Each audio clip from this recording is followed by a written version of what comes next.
بھائیو، اللہ کی مدد، غلبہ اسلام کا وعدہ، لِیُظْہِرَہُ عَلَى الدِّینِ کُلِّہ، قیامت سے پہلے تمام باطل ادیان پہ اسلام کا غلبہ۔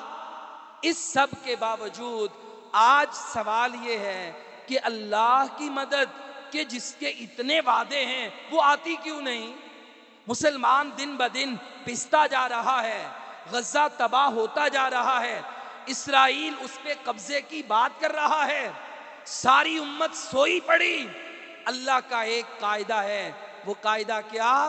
کہ اللہ کی مدد مصلے پر بیٹھ کر، صرف گھر کی چار دیواری میں بیٹھ کر، اپنے اپنے کاموں میں مست و مگن ہو کر، یہ سارے اعمال کرنے کے ساتھ امت کے درد سے غافل ہو کر اللہ کی مدد آ جائے، ایسے نہیں ہوتا۔ بلکہ اللہ نے ایک قاعدہ دیا، یا ایھا الذین آمنوا ان تنصروا اللہ ینصرکم، اے ایمان والو تم نے اللہ کی مدد کرنی ہے، اگر تم اللہ کی مدد کرو گے اللہ تمہاری مدد کرے گا۔ وَيُثَبِّتْ أَقْدَامَكُمْ، تمہارے قدم ثابت کر دے گا، ڈٹ جاؤ گے، بے خوف ہو جاؤ گے۔ دنیا داروں سے، دنیا کی پاور سے، جتنے بھی دشمن طاقت و قوت کے ساتھ تمہارے مقابلے میں آ جائیں، وَيُثَبِّتْ أَقْدَامَكُمْ، مسلمان کی شکست ہو جائے، ہو ہی نہیں سکتا۔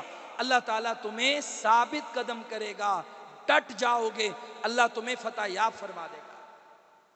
آج یہ جو ہے نا، ان تنصر اللہ، یہاں پر بھی ایک سوال ہے، اللہ کی مدد، ہم اللہ کی مدد کریں، اللہ تیری مدد، تو مالک الملک ہے، بادشاہوں کا بادشاہ ہے، اللہ ہم تیری مدد کریں، تو علی کل شیء قدیر ہے، کوئی نقص، کوئی عیب، کوئی کجروی وہ تیری شان کے لائق ہی نہیں، اللہ تیری مدد۔ ان تنصر اللہ، اللہ کہتے ہیں اگر تم اللہ کی مدد کرو تو جواب یہ ہے اللہ کے بندوں کی مدد کرنا، مظلوموں کی مدد کرنا، مظلوم کے حق میں کھڑے ہو جانا۔ ایک مسلمان مثل المؤمن للمؤمن کالجسد، ایک جسم کی تصویر مسلمان پیش کرے جیسے اس کے دانت میں، اس کے کان میں، اس کے سر میں درد ہو جائے، پورا جسم صحیح ہے مگر وہ تڑپتا ہے، رات کی نیند ختم ہو جاتی ہے، صبح کا سکون قرار ختم ہو جاتا ہے۔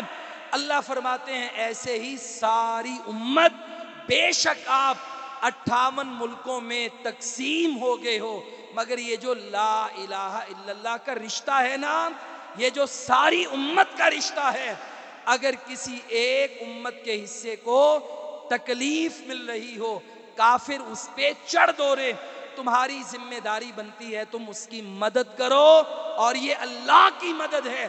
اللہ کہتا ہے تم میری مدد کر رہے ہو، اب میں تمہاری مدد کروں گا۔